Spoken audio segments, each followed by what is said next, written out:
कोई खबर आई अभी कल कश्मीर में, हमारे इंडिया में बहुत बड़ा एक मामला हुआ। वही कश्मीर जो कई सालों से बहुत सुकून से चल रहा था। मैं खुद 2 साल पहले फैमिली के साथ कश्मीर गया था। कश्मीर के लोगों से मिला, करीब से उनकी जिंदगी को देखा। बड़े अच्छे लोग, बड़ी मोहब्बती लोग, बहुत मोहब्बत करने वाले। ये जो टूरिस्ट आते हैं, ये जो घूमने फिरने लोग आते हैं, इनसे हमारी रोजी रोटी चलती है। अब कल क्या हादसा हुआ? कल सो कॉल्ड जो कहानी मीडिया बता रहा है, जो अभी तक सामने आ रही है, कि चंद नौजवानों ने टूरिस्ट के एक ग्रुप पर हमला किया और 28 लोगों को मौत के घाट उतार दिया। और सबसे मजहब पूछा, तुम कौन हो? अगर सामने वाला गैर मुस्लिम है, मार दिया, जान से मार दिया।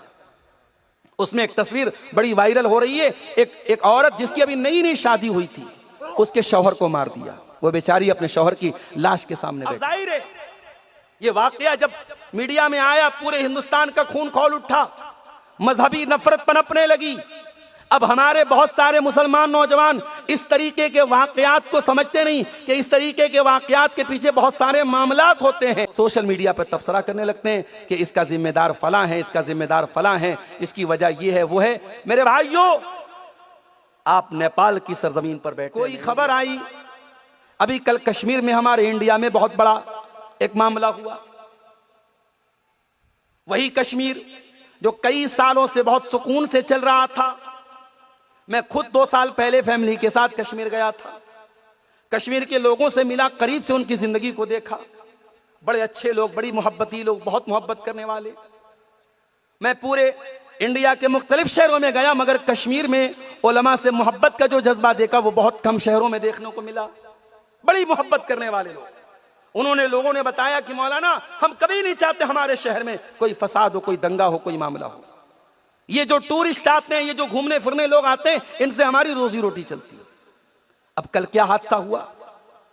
कल सो कॉल्ड जो कहानी मीडिया बता रहा है, जो अभी तक सामने आ रही है, कि चंद नौजवानों ने टूरिस्ट के एक ग्रुप पर हमला किया और 28 लोगों को मौत के घाट उतार दिया। और सबसे मजहब पूछा, तुम कौन हो? अगर सामने वाला गैर मुस्लिम है, मार दिया, जान से मार दिया। उसमें एक तस्वीर बड़ी वायरल हो रही है, एक औरत जिसकी अभी नई नई शादी हुई थी, उसके शौहर को मार दिया। वो बेचारी अपने शौहर की लाश के सामने बैठी। अब जाहिर है ये वाकया जब मीडिया में आया, पूरे हिंदुस्तान का खून खौल उठा, मजहबी नफरत पनपने लगी। अब हमारे बहुत सारे मुसलमान नौजवान इस तरीके के वाकयात को समझते नहीं कि इस तरीके के वाकयात के पीछे बहुत सारे मामलात होते हैं। सोशल मीडिया पर तबसरा करने लगते हैं कि इसका जिम्मेदार फलां है, इसका जिम्मेदार फलां है, इसकी वजह ये है वो है। मेरे भाइयों, आप नेपाल की सरजमीन पर बैठे हैं, मैं इंडिया से आया हूं। बहुत सारे हमारे सामीन में बॉर्डर क्रॉस करके इंडिया से भी लोग आए हुए होंगे। मैं एक बात सबसे कहना चाहता हूं, यह सोशल मीडिया का दौर है।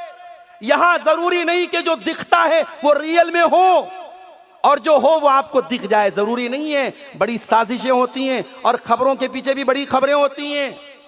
इसलिए खबरदार, सोशल मीडिया पर किसी मामले पर कमेंट करने के पहले सोच लो कि आपको उसके बारे में पूरी नॉलेज है कि नहीं। अगर नॉलेज नहीं है तो खामोश रहो।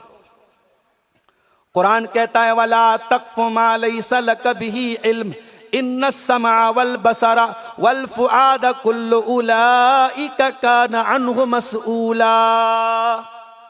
खबरदार, ऐसी चीजों के पीछे मत पड़ो जिसकी तुमको नॉलेज नहीं है। कयामत के दिन आंखों का भी हिसाब होगा, कयामत के दिन कानों का भी हिसाब होगा, कयामत के दिन दिल और दिमाग में जो तुमने इरादे बनाए, जो तुमने मंसूबे बनाए, उस पर भी तुम्हारी पकड़ होगी। तो याद रखो मेरे भाइयों, जिम्मेदार बनो, रिस्पॉन्सिबल बनो, जज्बात में आकर के फैसला करने वाले मत बनो। सोशल मीडिया पर आज बहुत कुछ फ्रॉड भी चलता है।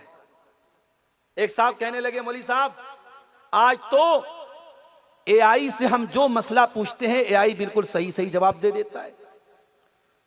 मोबाइल पर एक फीचर आपको मिलेगा, एआई का फीचर। अगर आपके पास आईफोन है, उसमें भी एआई मिल जाएगा। नॉर्मल एंड्रॉइड फोन में भी आपको मुख्तलिफ एआई की शक्लें आ चुकी हैं। एआई का मतलब मशीनी दिमाग, मशीन जो सोच रही है, मशीन के अंदर जो मालूमात डालेगी, मशीन क्या सोच रही है, तो वो आपको जवाब देगी।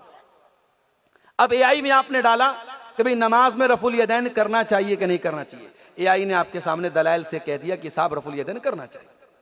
तो हमारे एक भाई ने कहा कि मौलाना साहब ऐसा लग रहा है कि आने वाले दौर में उलमा की जरूरत नहीं पड़ेगी। मैंने कहा सुबह कयामत तक उलमा की जरूरत पड़ेगी, सुबह कयामत तक पड़ेगी उलमा की जरूरत। ये मोबाइल, ये इंटरनेट, ये आई, ये उलमा का बदल नहीं हो सकते, ये उलमा का अल्टरनेट नहीं हो सकते। क्यों मेरे प्यारे साथियों?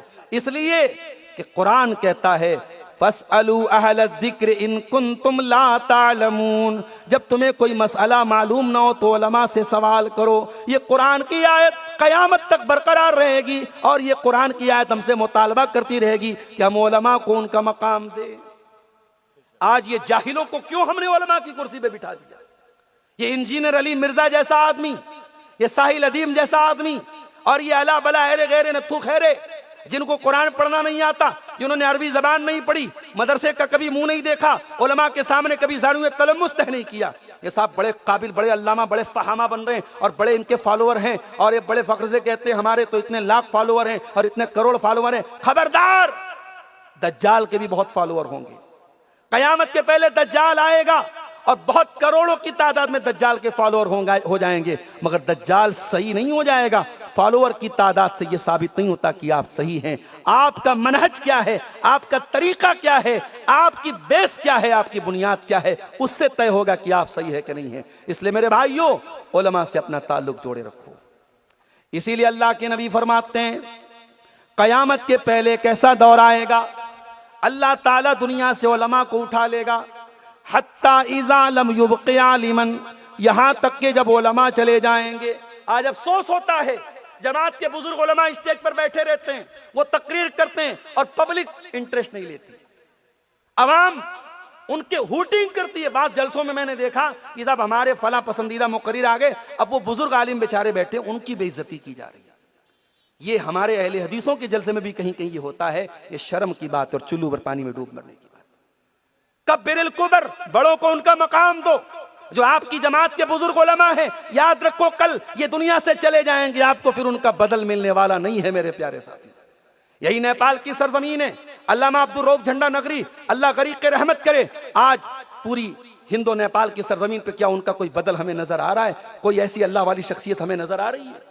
इसी सिद्धार्थ नगर की सरजमीन पर अल्लामा अब्दुल कय्यूम बस्तवी, अल्लाह गरीक के रहमत करे, कुरान पढ़ते थे, मजलिस रोने लगती थी, मजमा रोने लगता था। क्या उस जैसा कोई खतीब आज हमें नजर आ रहा है? मेरे प्यारे साथियों, अपने बुजुर्ग उलमा का एहतराम करो, अपने बुजुर्ग उलमा की इज्जत करो। अल्लाह के नबी कह रहे हैं जब ये उलमा चले जाएंगे लोग जाहिलों को सरदार बना लेंगे। और आज वो काम हो रहा है बड़ी तेजी से। आज स्टेजों पर और मिंबरों पर और मेहराब में आज हम ऐलान देखते हैं कि साहब मस्जिद में जुमा पढ़ाने के लिए अच्छे खतीब की जरूरत है, खतीब नहीं मिल रहे हैं। नमाज पढ़ाने के लिए इमाम की जरूरत है, इमाम नहीं मिल रहे। अभी से उलमा की किल्लत होनी शुरू हो गई है, आने वाले दौर में वो और ज्यादा होती चली जाएगी।